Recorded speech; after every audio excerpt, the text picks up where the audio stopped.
Matthew here. So I have both the Amazon Echo Gen 3 and the Amazon Echo Gen 4 with premium sound. And so we're gonna do just a quick comparison of the two, the Gen 3 and the Gen 4. This is by no means a review, but it is a quick comparison. And if you have the Gen 3, should you go ahead and upgrade to the Gen 4 or wait till, I guess, in the fall when Amazon comes out with a new Echo device? Hopefully, we'll see. So stay tuned.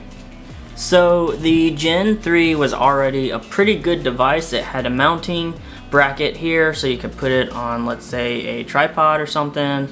It sounded really good for the size, and overall it was pretty good. Amazon was ahead in the game of smart speakers or smart devices per se. They kind of got the head start over, let's say, Google, Apple, Bixby, anything like that. But so they've had a few years to kind of refine their speaker with the Gen 3, and I liked the cylinder look of this. It was kind of cylindrical and it didn't take up a whole lot of space. It still sounded pretty good. You had the 4 buttons up top, the mute, the volume up, volume down, and then the multi button, which is like accessing your Amazon Alexa or anything like that. And then you also had the ring at the top, and then you had the multiple microphone array right here. Well, Amazon last year came out with the Gen 4 Echo right here with premium sound, as they claim. However, it's kind of misleading because both of these have, for the most part, the same amount of speakers or speaker drivers, except this one has an extra tweeter and this one doesn't. But the woofer is actually the same. I believe it's a 3-inch woofer for both of these. So when we talk about sound, you'll understand a little bit, but it does sound a little bit different, honestly, than this, even though the woofer is the same size. Let's continue with the, I guess, the physical aspect is, obviously it looks like a ball. I don't know why Amazon decided to go with this shape. When they first came out with the Amazon Echo, it was this really long, tall, cylindrical shaped device, and now they've moved to a ball shape, which is kind of weird, but it is what it is. On the, I guess technically it's the top, but it's kind of the top and back of the device. You have your buttons like the Gen 3. You've got your plus, minus, so for your volume up, volume down. You have your mute button just like the other one, and then you also have your multi-function button, so you're accessing your assistant and anything like that. So you have that, which is nice. You also have on the bottom here, you have the cylindrical ring that lights up just like the 3rd generation, except this time they moved it from the top to the bottom. Overall, this is nice. You have your auxiliary ports as well. I know some devices got rid of the auxiliary ports. I believe the Google Home did that, but this one you do have an auxiliary port, so you can plug this directly into a device. Overall, the design is a pretty nice design, even though it is ball shaped. As you can tell, it is a little bit wider than the Gen 3, so you will need a little bit more space than you would with the Gen 3. Let's go ahead and move on to the sound, because that is the main thing and the main difference between both of these devices is sound. So when it comes to sound, the Gen 3 sounded pretty good. Overall, it had pretty deep bass, and the mids and the highs, the treble, were pretty good. I thought that it sounded pretty good. The bass, you could feel the bass, you could hear every vocal, you could hear the details in your music. Overall, it was a good device and good sounding speaker, especially for the price of $99.99.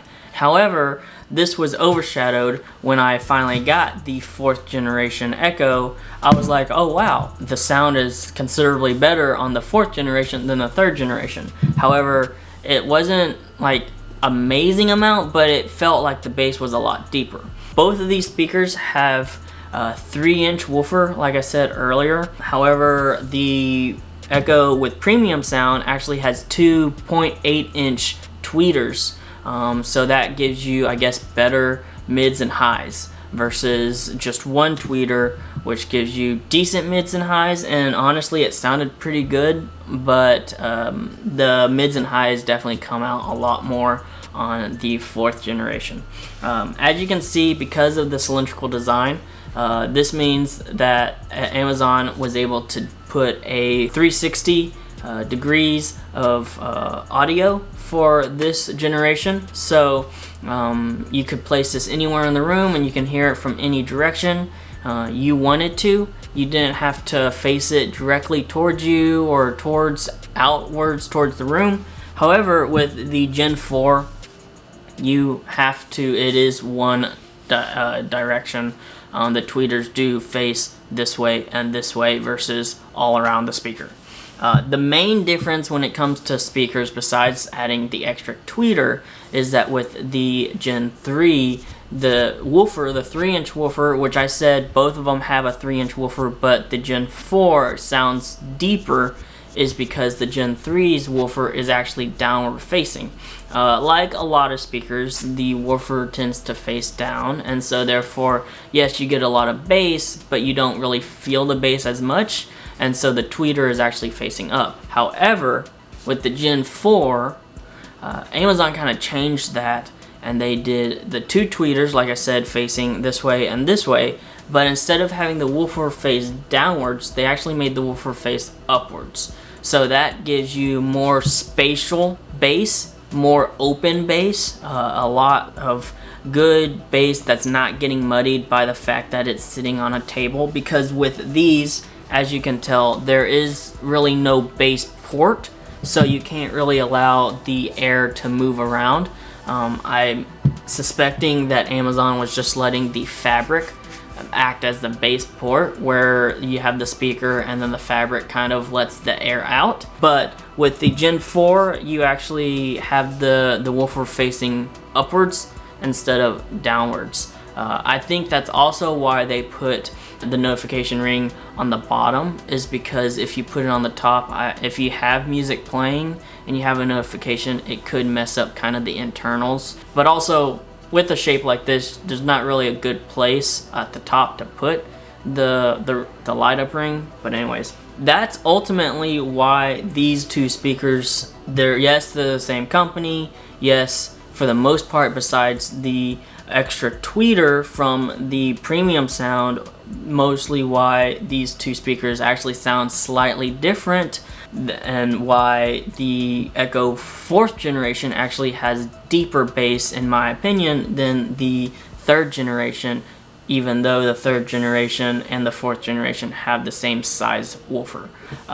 Overall, though, I think that both speakers are great. They sound great, especially for the price. I know that the 4th generation Echo is on sale for $99.99. I believe that's the regular price of them. The 3rd generation, when it was the top tier, I guess, generation, it was on sale for $99.99. However, I have found on Lowe's website, I believe, you can find it for $69.99. You might be able to find it a little bit cheaper, but it's not going to be as expensive, or you shouldn't be able to find it as expensive as the 4th generation, because this is the outgoing generation. But the question now is it worth upgrading from the 3rd generation to the 4th generation? And my answer would be no. Unless you really want that premium sound, that super deep bass, honestly, paying $99.99 for something that essentially has the same functionality for something that you already have, I honestly think that it is not worth the extra $100, give or take, of the 4th generation. I do like the 4th generation. It sounds really good, and because of copyright stuff, I can't play any music or anything like that through this, but it does sound really good. If you are able to go to a Best Buy or a Lowe's or something and they have a 4th generation, I would definitely say go and try to listen to it, see how it sounds. It does sound pretty good, but in my opinion, if you have the 3rd generation, it's not worth upgrading to the 4th generation yet.